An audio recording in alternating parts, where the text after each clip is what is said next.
الحمدللہ رب العالمین اعوذ باللہ من الشیطان اللعین الرجیم بسم اللہ الرحمن الرحیم الحمدللہ رب العالمین والصلاة والسلام علی نبینا و آلہ الطیبین الطاہرین۔ ناظرین کرام سلام علیکم۔ جس حدیث کا میں نے گزشتہ جلسے میں آپ کے سامنے سہارا لیا، پیغمبر اکرم صلی اللہ علیہ وسلم اس حدیث میں ارشاد فرما رہے تھے کہ ان من تمسک فی شہر رمضان بست خصال غفر اللہ لہ ذنوبا، جو ماہ رمضان میں ان 6 خصلتوں سے تمسک اختیار کرے، اپنے کو ان 6 خصلتوں کو اپنے اندر پیدا کرے تو غفر اللہ لہ، اللہ اسے کے گناہوں کو بخش دے گا۔ ان 6 خصلتوں کو بیان کرنے کے بعد پیغمبر نے ارشاد فرمایا تھا لیکن اس کے روزے کا کیا ثواب ہے تو وہ فقط اللہ جان سکتے ہیں۔ روزے کی اہمیت اور روزے کا ثواب علیحدہ ہے، اللہ نے روزے کا ثواب کیا رکھا ہے اس کو انسان نہیں سمجھ سکتا۔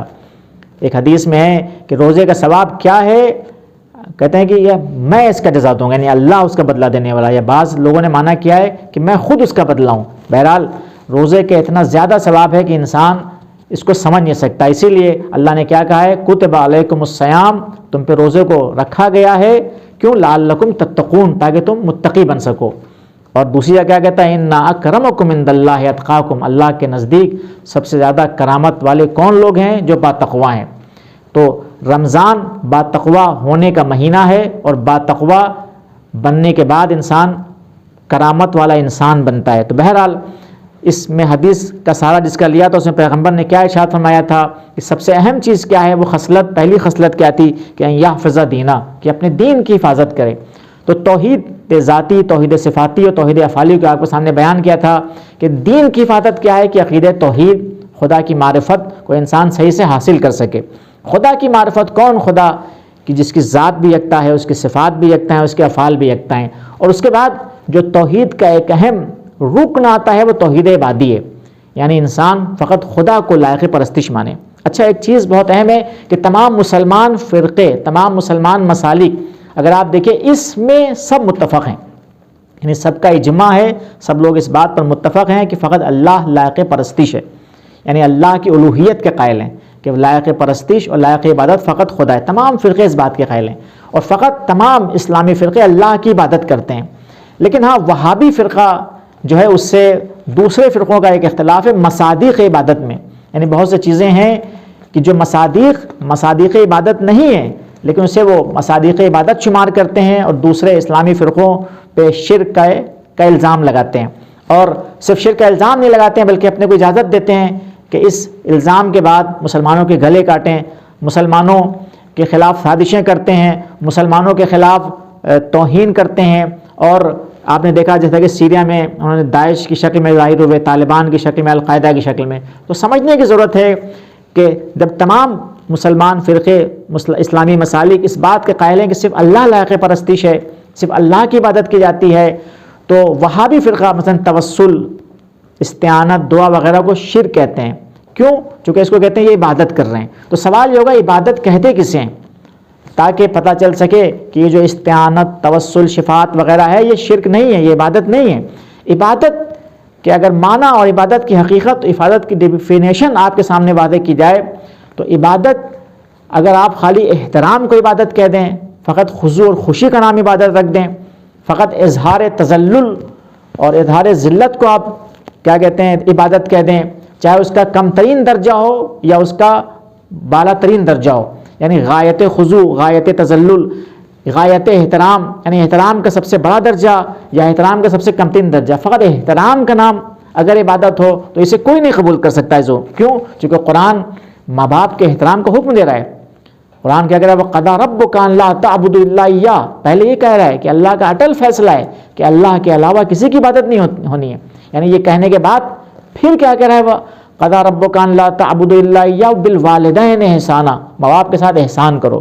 پھر احسان کے مصادیق بیان کر رہا ہے، وَاخْفِضْ لَهُمَا جَنَاحَ الذُّلِّ، دوسری آیتوں میں وَاخْفِضْ لَهُمَا جَنَاحَ الذُّلِّ مِنَ الرَّحْمَةِ، اپنے شانوں کو ان کے سامنے رحمت سے جھکا دو۔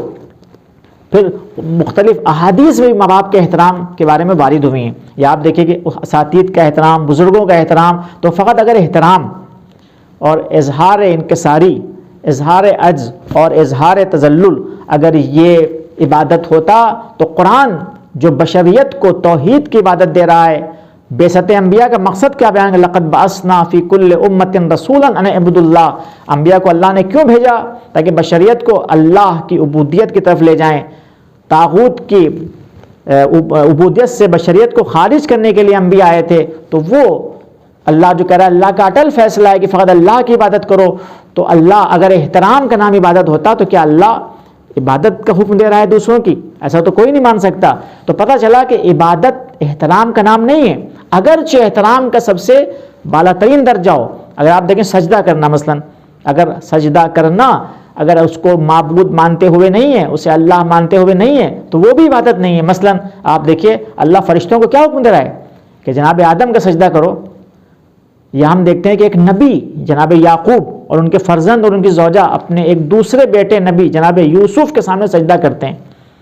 تو اگر سجدہ جو کہ ایک احترام کی سب سے بالا ترین مصداق ہے، اگر یہ عبادت مثلا جناب یوسف کی کہلائے یا حضرت آدم کی کہلائے، تو اللہ اس کا حکم فرشتوں کو کیسے دے سکتا ہے؟ ایک نبی جو اس لیے آیا ہے تاکہ توحید کا علمبردار بنے، بشریت کو اللہ کی عبادت کی جانب لے جائے، وہ کیسے شرک کی دعوت دے سکتا ہے؟ تو پتہ چلا کہ احترام چاہے حد اعلیٰ احترام ہو، وہ عبادت نہیں ہے. عبادت کی تعریف اور ڈیفینیشن یہ ہے کہ عبادت چاہے کم ترین احترام ہو، چاہے حد اعلیٰ احترام ہو، اس وقت عبادت کہلائے گا جب کہ یہ احترام، یہ خضوع اور خشوع، یہ اظہار تذلل اس اعتقاد کے ساتھ ہو کہ جس کی عبادت کر رہے ہیں، چاہے ایک آنکھ ہلانے کے ذریعے اس کا احترام ہو یا سجدہ کے ذریعے اس کا احترام ہو، جیسے بھی اس کی عبادت ہو، وہ اس عقیدے کے ساتھ عبادت کہلائے گی کہ اس کی الوہیت کا قائل ہو جائے، اس کو لائق پرستش اور عبادت مانے، اس کی خالقیت اور ربوبیت مستقل کا قائل ہو جائے، اس کو خدا مانے. تو کوئی مسلمان اگر نبی کا احترام کرتا ہے، قبر نبی پہ جاتا ہے، وہاں احترام کرتا ہے، ائمہ کی قبور پہ جا کے احترام کرتا ہے، اولیاء کی قبور پہ جا کے احترام کرتا ہے، عزاداری کا جو احترام ہے، یہ احترام عزاداری کے جو شاعر ہیں ان کا احترام ہے، یہ انسان ان کو اللہ مانتے ہوئے، ان کو رب مانتے ہوئے، ان کو خالق مستقل مانتے ہوئے نہیں کرتا ہے. تو پس یہ عبادت نہیں ہے. جب عبادت نہیں ہے تو عبادت، جب غیر اللہ کی عبادت نہیں ہے تو شرک نہیں ہے. پس یہ کیا ہے؟ پھر یہ احترام ہے. اور ہم دیکھتے ہیں کہ اللہ نے بہت سی چیزوں کا احترام کیا ہے. وَمَن يُعَظِّمْ شَعَائِرَ اللَّهِ فَإِنَّهَا مِن تَقْوَى الْقُلُوبِ. اور جو اللہ کے شعائر کی تعظیم کرتے ہیں وہ ان کے تقوی قلب کی دلالت ہے.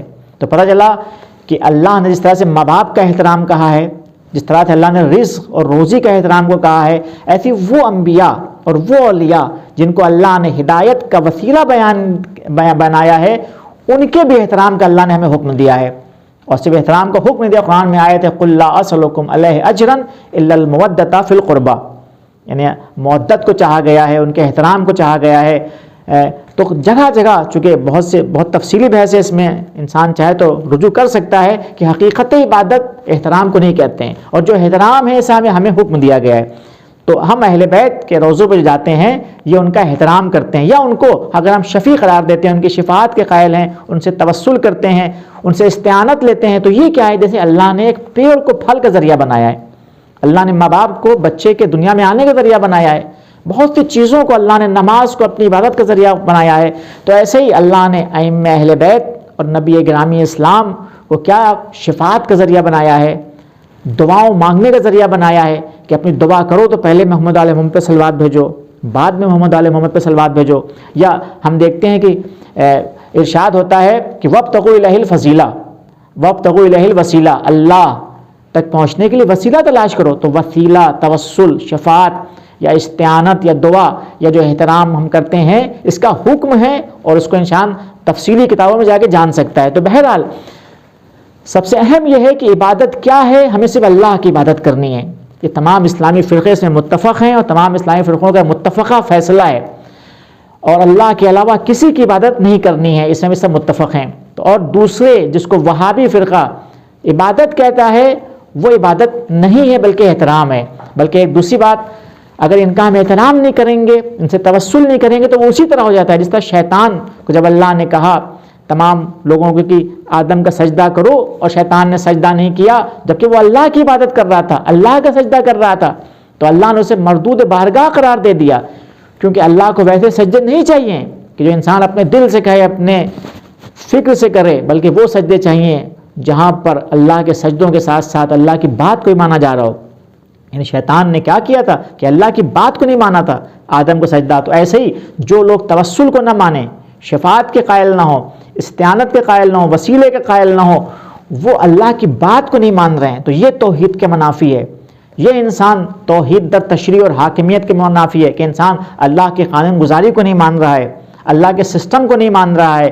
تو پتہ کیا چلتا ہے جناب گرامی، حقیقت عبادت کیا ہے کہ فقط اللہ کی عبادت کی جائے، لیکن یہ کوئی بھی اسلامی فرقہ کسی اور کی عبادت نہیں کرتا ہے، اور جو ہے وہ احترام ہے جس کا حکم دیا گیا ہے۔ وآخر دعوانا ان الحمد للہ رب العالمین۔ صحیح تھا نظرین؟